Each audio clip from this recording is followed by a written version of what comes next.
O governo Trump vai chegar ao Brasil no comecinho dessa semana que vem, na segunda-feira agora, para tratar de punições contra o ministro Alexandre de Moraes. Gente, diga que não é para começar bem o final de semana, sorrindo, se isso não traz uma esperança no nosso coração. Quando eu disse que a batata do Alexandre de Moraes estava esquentando aqui nos Estados Unidos, pode ter certeza que está esquentando de verdade. Aqui não tem tic-tac, não. Deus quiser, os violadores sistemáticos de direitos humanos, que inclusive levaram à morte do Clezão e fazem tantas outras atrocidades, vão ser punidos. Sejam bem-vindos, o meu nome é Bruno, deixe o seu like e inscreva-se no canal.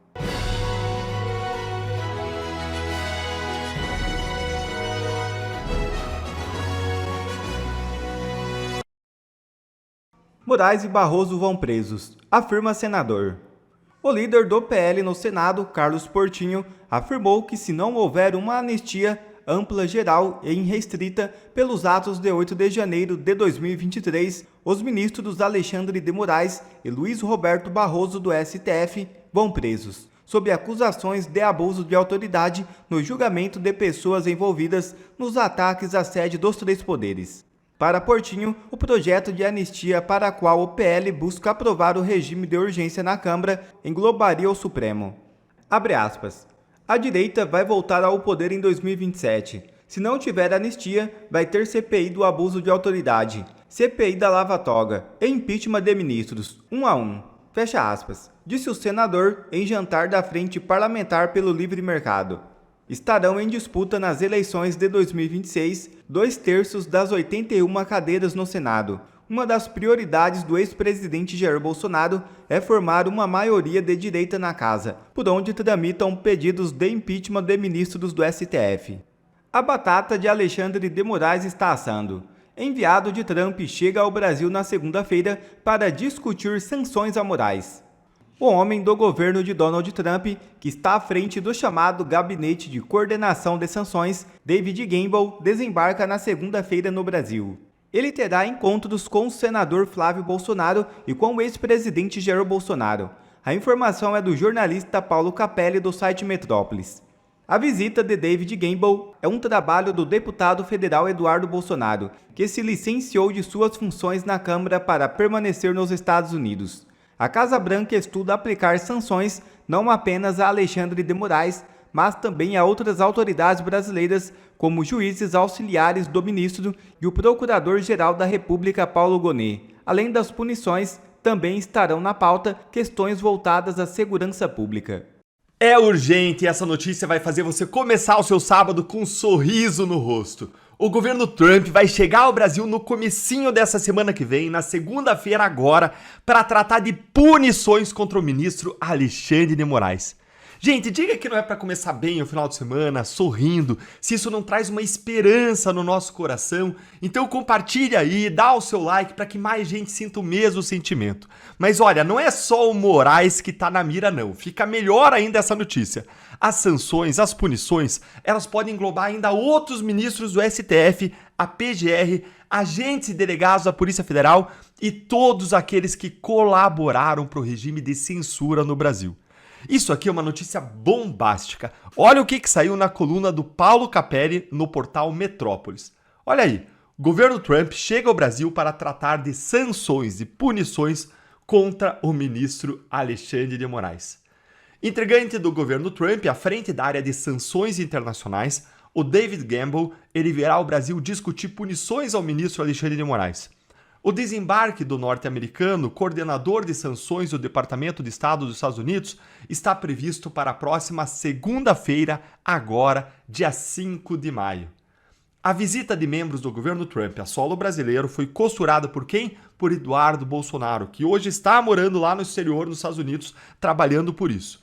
Ele se licenciou das suas funções na Câmara para permanecer nos Estados Unidos. Em Brasília, David Gamble se reunirá com o senador Flávio Bolsonaro, do PL, que deverá levá-lo também para se encontrar com o ex-presidente Jair Bolsonaro.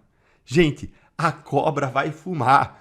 E eu não me surpreenderia se nos dias que antecedem essa visita do David Gamble agora, ou mesmo durante ou depois da visita, bata o desespero lá no STF e Moraes comece a dar aí decisões que simbolizam verdadeiros recuos, Como quando Pedro Vaca, representante da OEA, estava para chegar aqui no Brasil e o Moraes começou a liberar geral dezenas de contas e perfis que estavam bloqueados nas redes sociais e o Moraes começou a dar decisões liberando para poder dizer depois que não existe censura no Brasil.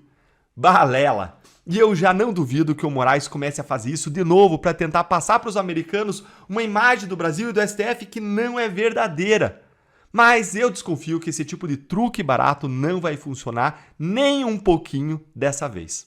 Se você já ficou animado com essa visita do chefe das sanções do governo Trump ao Brasil para tratar de punições ao Moraes, então senta o dedo no like com força para essa informação incrível alcançar mais pessoas e segue aqui lendo comigo que esse negócio melhora. Olha aí, como mostrou a coluna, a Casa Branca estuda aplicar sanções não apenas para Alexandre de Moraes, mas também para outras autoridades brasileiras, como juízes auxiliares do ministro e ao Procurador-Geral da República, o Paulo Gonet. Além das punições, também estarão na pauta questões voltadas à segurança pública.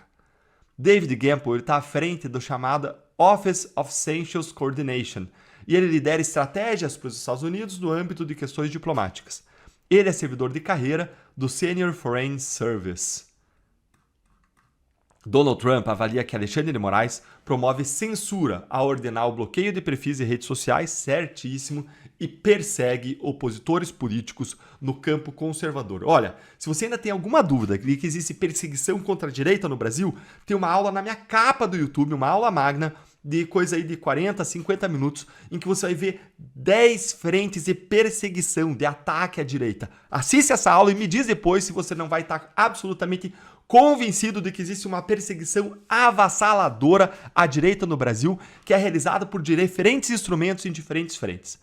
E, gente, no dia em que essa fatura chegar para o Alexandre de Moraes, o preço vai ser muito alto. Mas o melhor de tudo, como mostrou a notícia, é que não vai ser apenas o Moraes que vai pagar o preço, o que é mais do que justo. Afinal, o Moraes, ele fez esse trabalho, tem que ser sancionado, mas é mais do que justo que atinja também essas sanções, essas punições, outras pessoas. Afinal, Alexandre de Moraes ele não fez o trabalho sozinho. Ele contou com colaboracionistas no Supremo, na PGR, na PF, na AGU, no governo federal em geral, no Congresso, como Rodrigo Pacheco e Davi Alcolumbre. Concorda? Isso só para ficar aí só em quem tem cargo público, que deve ser o foco aí das sanções, das punições, por ter um poder de Estado e com esse poder de Estado ter violado direitos humanos. Embora a gente precise reconhecer que muitas vezes uma parte da própria imprensa, que é privada, colaborou com Moraes, quando serviu de porta-voz, de garota de recados e de garganta de aluguel para o Moraes e para outros ministros para esconderem, para justificar os seus abusos. O problema não é noticiar abuso, não. O problema é quando eles passam pano, é quando eles também adotam um discurso de modo acrítico, sem o mínimo de discernimento, o mínimo de crítica, o mínimo de razão, avaliando, não, simplesmente vai lá e passa pano. Isso aconteceu muitas vezes, está mudando, mas aconteceu muitas vezes. E no dia que a punição vier, e vai vir para as autoridades do Estado, nem tem que atingir agentes privados, parece que essa punição virá na forma de tsunami, para pegar todo mundo que abusou da autoridade de Estado. E aqui, gente, no parágrafo final aqui, que eu vou te mostrar, o Paulo Cabelli, ele vai e explica quais são as punições que são avaliadas contra essa turma toda, que se você é inscrito aqui no canal, você já conhece, porque eu já expliquei aqui outras vezes em mais detalhes. Então não esquece de acionar o sininho para você não perder nada que acontece por aqui no canal e vem aqui ver comigo qual é o resumo aí de punições. Entre as punições previstas está a proibição de ingresso nos Estados Unidos, também é discutido o bloqueio financeiro a Moraes, aqui tem uma pena que é punição que é chamada de pena de morte financeira, já expliquei em outros vídeos, que o Moraes, com essa punição, ele não poderia negociar com cidadãos e empresas dos Estados Unidos, nem com instituições financeiras que tenham negócios nos Estados Unidos. Ou seja, basicamente todos os bancos encerrariam contas, proibiriam de ter financiamentos, empréstimos e por aí vai.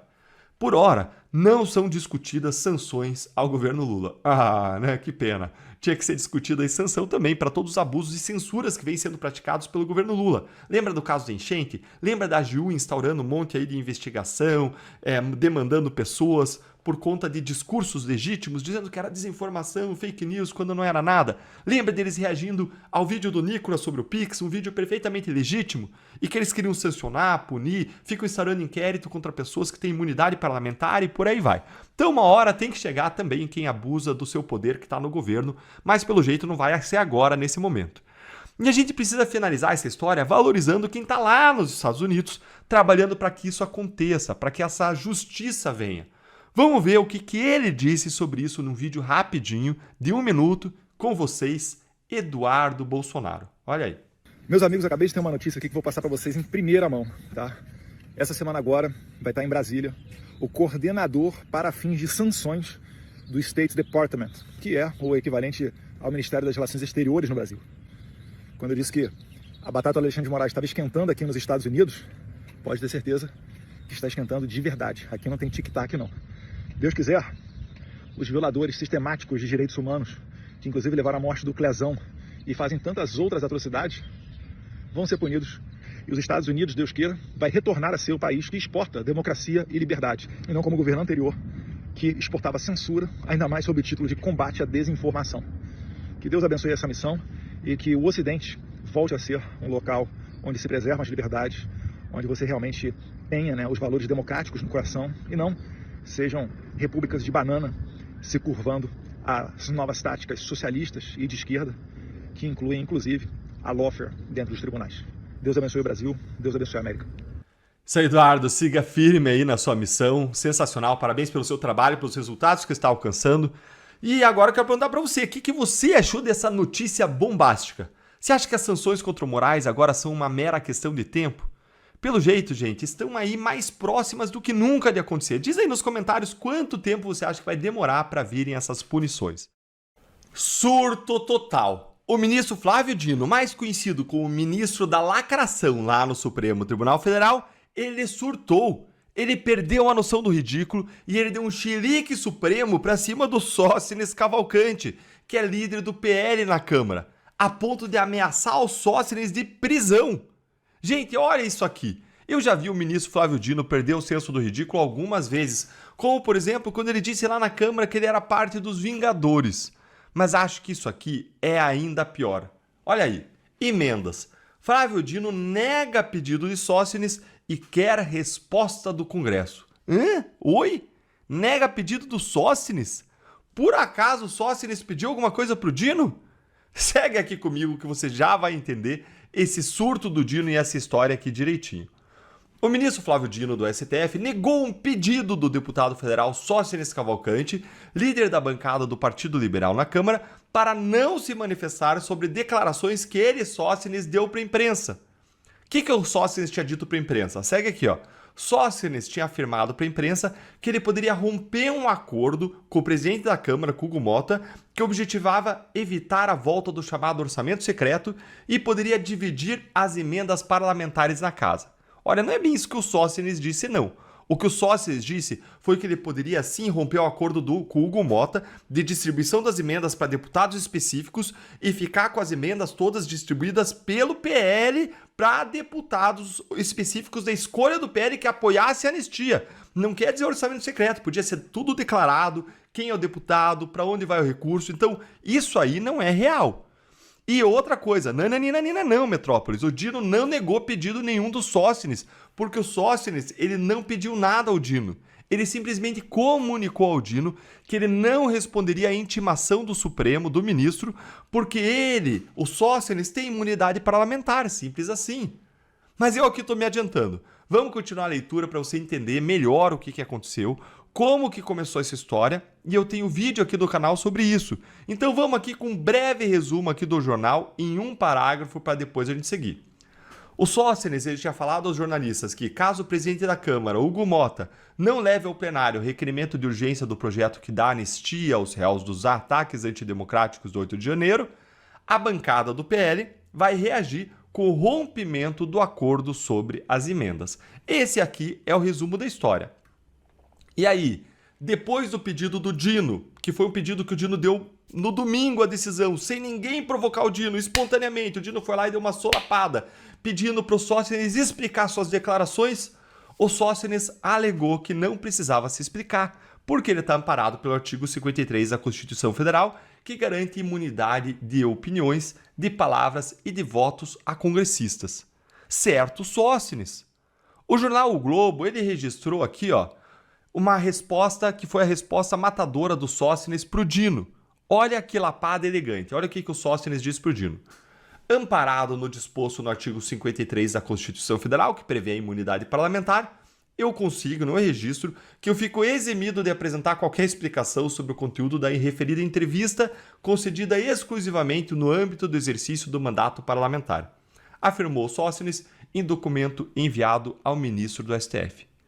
Que vergonha um ministro do STF, que já foi juiz, já foi deputado, já foi senador, governador e agora é ministro do Supremo, ele ter que tomar uma lição de direito dessas de um advogado, que tem que explicar que ele não deve explicações nenhuma ao ministro, porque ele é soberano nas suas palavras e opiniões, ele está legitimado pelo voto e pela Constituição. Faz parte de um poder independente. Ele não é capacho do Supremo para o Dino mandar e desmandar quando ele quer. Se você gostou então dessa atitude corajosa aí do Sócines, dizendo tudo isso por Dino, curte o vídeo com força para que mais pessoas fiquem sabendo de que ainda tem gente com espinha ereta para enfrentar o Supremo lá no Congresso Nacional. E, gente, o Sócines, na sua manifestação para a imprensa sobre as emendas, a manifestação que gerou a reação do Dino, que gerou agora a resposta do Sócines, o Sócines, na sua manifestação original para a imprensa sobre as emendas, ele não cometeu nenhuma ilegalidade, não. Ele falou de uma possibilidade futura de uma ação política legítima de redistribuição das emendas que o PL controla lá nas comissões, a fim de pressionar em favor da anistia. E falou isso numa entrevista para a imprensa no exercício do mandato parlamentar. Não tem nenhum ato tomado pelo Sócines que demande qualquer controle de legalidade por parte do Flávio Dino, não. O Flávio Dino reagiu, e reagiu sem provocação num domingo de forma espontânea. Por quê? Porque os ministros do Supremo, eles querem barrar a anistia. E querem barrar as pressões pela anistia. E por isso o Sócines, ele não precisa se explicar. E aí, ele informou justamente isso ao Supremo, que ele não vai se explicar. Aí olha que ridículo. O Dino vai lá e depois dessa resposta do Sócines dizendo que não tem que explicar coisa nenhuma porque ele está amparado pela imunidade, o Dino vai lá e escreve que indeferiu o pedido do Sócines. Como se o Sócines tivesse pedido alguma coisa. Olha aí a resposta dele. Não pediu nada. Simplesmente comunicou, estou amparado pela imunidade.